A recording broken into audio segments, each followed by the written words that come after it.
भाग 9।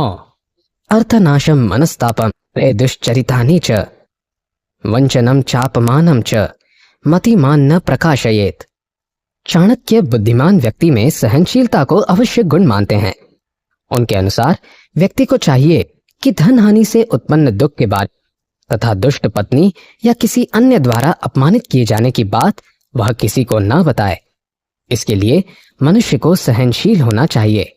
सहनशीलता ही उसे दूसरों के समक्ष उपहास का पात्र बनने से बचाती है। इसलिए सहनशीलता का गुण ग्रहण कर मनुष्य को उपर्युक्त बातों को चुपचाप सहन कर लेना चाहिए।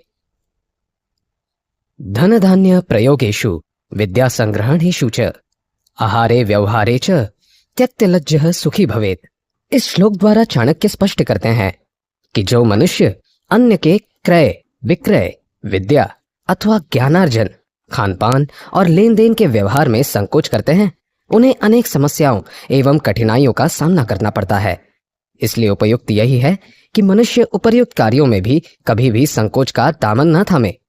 संतोषामृत तृप्ता नाम यत् सुखम शांत चेतसाम न च तद धन लुब्धा नामिश्चेतश्च धावताम। मनुष्य की इच्छाओं और लालसाओं का कभी अंत नहीं होता। यदि एक इच्छा पूर्ण हो जाए तो अनेक दूसरी इच्छाएं उत्पन्न हो जाती हैं। शनैः ही ये इच्छाएं इतनी प्रबल हो जाती हैं कि मनुष्य पाप कर्म की ओर अग्रसर हो जाता है। इस संदर्भ में चाणक्य धैर्य और संतोष का उपदेश देते हुए कहते हैं कि मनुष्य को इन दोनों गुणों को भली भांति ग्रहण करना चाहिए।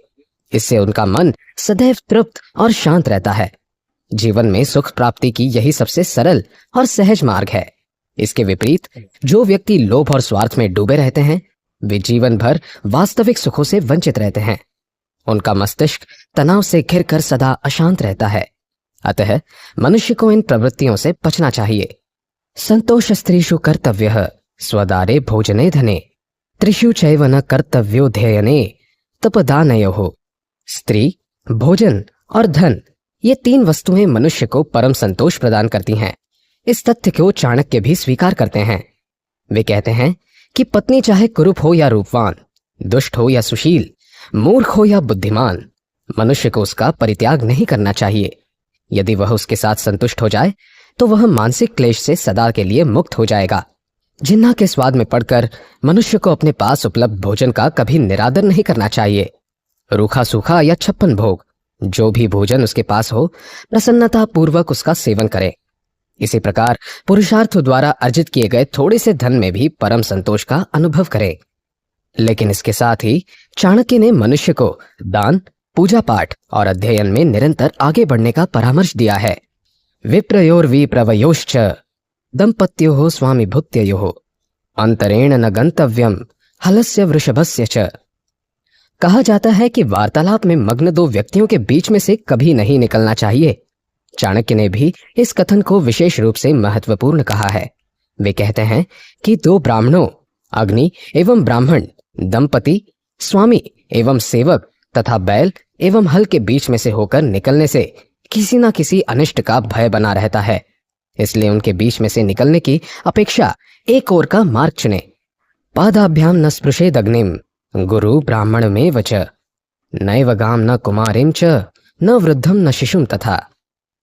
अग्नि, गुरु, ब्राह्मण, गाय, कन्या, वृद्ध तथा बच्चा, चाणक्य ने इन्हें आदर और सम्मान का भागी कहा है। इस संदर्भ में वे कहते हैं कि उपर्युक्त सभी प्राणी आदरणीय लोगों की श्रेणी में आते हैं। इसलिए मनुष्य को कभी भी इन्हें पैरों से स्पर्श नहीं करना चाहिए। ऐसा करने वाला बुद्धिहीन मनुष्य अपार दुख भोगता है। शकटम पंचस्तेन दशहस्तेन वजिनम हस्ति शतहस्तेन देश त्यागेन दुर्जनम।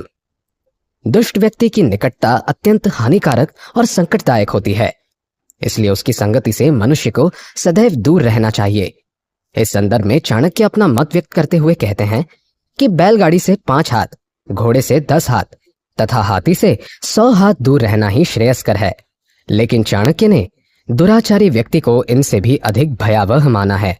इसलिए उन्होंने सज्जन मनुष्यों को परामर्श दिया है कि ऐसे दुराचारियों से बचने के लिए देश का त्याग भी निसंकोच कर देना चाहिए, अन्यथा मनुष्य का पतन होते देर नहीं लगती। हस्ति अंकुशहस्तेन वाजी हस्तेन ताड़येत श्रृंगी लघुहस्तेन खंगहस्तेन दुर्जनः।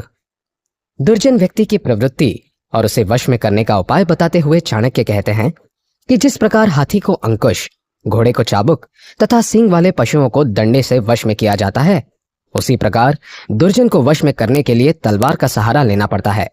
इसे और विस्तृत रूप में समझाते हुए चाणक्य कहते हैं कि दुर्जन व्यक्ति अत्यंत नीच प्रवृत्ति का होता है। उसका मन, मस्तिष्क सदैव दूसरों का अहित करने के लिए उद्यत रहता है। ऐसे मनुष्य को प्रेम, स्नेह अथवा ज्ञान द्वारा बदलना असंभव है। कई बार ऐसे अवसर भी सामने आ जाते हैं जब दुष्ट मनुष्य अपनी सभी सीमाएं लांघ जाता है। ऐसी स्थिति में वे स्वयं की रक्षा हेतु सज्जन मनुष्य को तलवार का प्रयोग करना चाहिए। तुष्यन्ति भोजने विप्रा मयूरा घनगर्जिते साधवः परसंपत्तौ खलः परविपत्तिषु। ब्राह्मण को भोजन से अत्यंत प्रेम होता है, इसलिए पर्याप्त स्वादिष्ट भोजन द्वारा उसे संतुष्टि मिलती है। मोर बादलों को देखकर प्रसन्न हो उठता है, उनके गर्जन से उसके पैर थिरकने लगते हैं। इस नृत्य में उसकी संतुष्टि निहित होती है। इसी प्रकार दूसरों का वैभव, ऐश्वर्य, समृद्धि और सुखों को देखकर सज्जन मनुष्य कभी ईर्ष्या नहीं करते, अपितु वे अपने थोड़े से साधनों से ही संतुष्ट हो जाते हैं। लेकिन इसके विपरीत दुष्ट और दुर्जन व्यक्ति की संतुष्टि दूसरों के अहित में छिपी होती है। वे अन्य व्यक्तियों को संकट में देखकर अत्यंत प्रसन्नता का अनुभव करते हैं। अनुलोमेन बलिनम प्रतिलोमेन दुर्जनम आत्मतुल्य बलम शत्रुम विनयेन बलेन वा। उपर्युक्त श्लोक द्वारा चाणक्य कूटनीति से युक्त अत्यंत महत्वपूर्ण कथन को प्रकट करते हैं। इस कथन में मनुष्य के लिए उनका गुप्त परामर्श भी छिपा हुआ है। वे कहते हैं कि बलवान व्यक्ति को बल द्वारा जीतना अत्यंत कठिन है, इसलिए उसे उसके अनुकूल व्यवहार करके वश में कर लें। दुष्ट शत्रु को उसके प्रतिकूल व्यवहार से पराजित करें। इसके विपरीत जो शत्रु समान बल से युक्त हो, उसे विनय और बल के संयोग से जीता जा सकता है। बाहुवीर्यम बलम राज्ञो ब्राह्मणो ब्रह्मविद बली रूप यौवन माधुर्यम स्त्रीणाम बलमुत्तमम।